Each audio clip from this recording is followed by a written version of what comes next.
What is sacred to Buddhism? For our project, we chose to focus principally on the Theravada sect of Buddhism. In our approach, we sought to interview a practicing Buddhist about what they felt was sacred to a Theravada Buddhist. Throughout our research, we learned that though many Buddhists are very open about answering questions regarding their beliefs, they are not willing to discuss their religion on camera due to its personal nature. Instead, they opted to provide us with anonymous answers.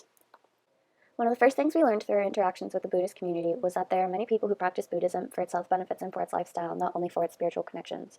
Our main respondent, whom we corresponded with through the research process, was a woman from the Ottawa Buddhist Society named Colleen Glass. Colleen was very open and answered our questions that led us to gain a better understanding of the Buddhist tradition. To begin, she clarified to us that when we approach things from an anthropologist's point of view, Buddhism is a religion. It is communal liturgy, iconography, and transcendent realization. However, it is suggested that if one uses the word Buddhism, they must understand that there are a variety of Buddhist schools with a variety of orthodoxies. Though there are different sects that have similar beliefs and practices, they are all unique. Colleen shared with us that her beliefs and her answers to the questions pertain solely to Theravada Buddhism and more distinctly from the forest tradition.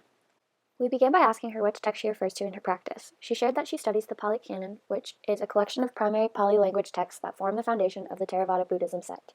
She said that a good practice is to incorporate study, reflection, and meditation into one's own practice. She added that the Four Noble Truths provide the basic doctrine of the Buddha's awakening, and the Noble Eightfold Path gives guidance on discipline and practice. The practice of equanimity is encouraged in Buddhism. Respect for others and treating oneself with respect is where to start. One can live with generosity first, then morality, then samadhi, and then finally non-self. The gradual teaching does not introduce non-self or anatta until the person is morally, socially responsible, and generous. Doing good, refraining from doing harm, and by purifying the heart, this is the Buddhist model.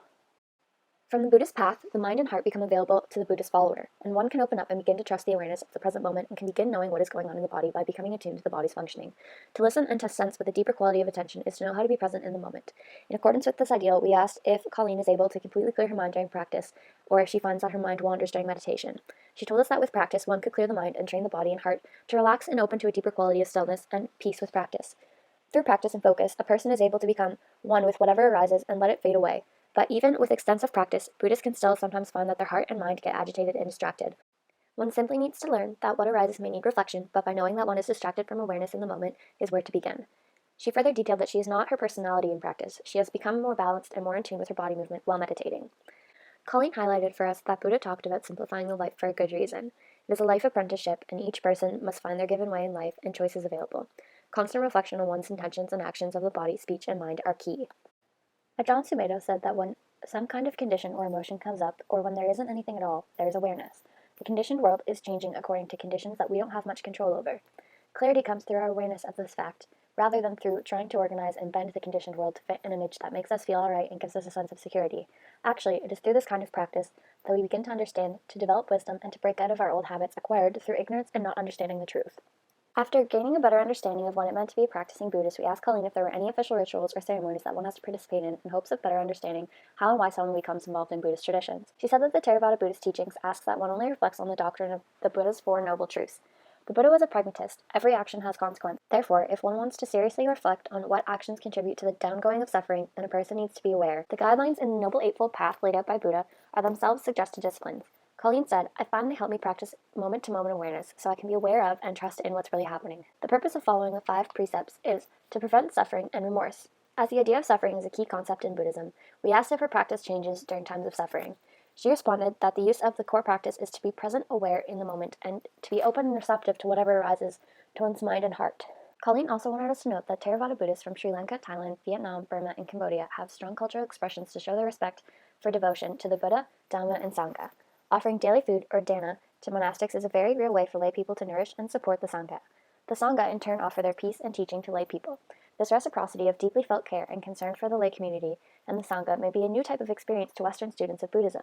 Finally, Colleen answered our most important question, and she shared what's most sacred to her in Buddhism. She responded with a quote from Ajahn Sumedho, and she said, What I think surprises many people is that when they first go to India, it's that there is more poverty there, and the average Indian looks happier. Many of them do not expect very much, just to feed themselves and their families enough, and in a place like Benares, the sense of the sacred seems to bring a lot of joy into their lives. There's this sense that life isn't concerned with oneself, but is an expression. One belongs to the sacred, and the sacred is oneself, rather than just some miserable, poverty-stricken beggar. Sickness, old age, death, and loss are inevitable for all of us, so the sacredness of life brings a sense of joy.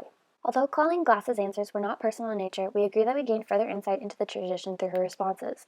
It is clear to us that the main message was that when things go wrong in life and one encounters difficult situations, we tend to regard the situation itself as the problem, but in reality, whatever problems we experience come from overthinking things. The goal of Buddhism is a response with a peaceful mind so that the problem would not be a problem anymore. Therefore, if one wants to be free from suffering, one must learn to control the mind.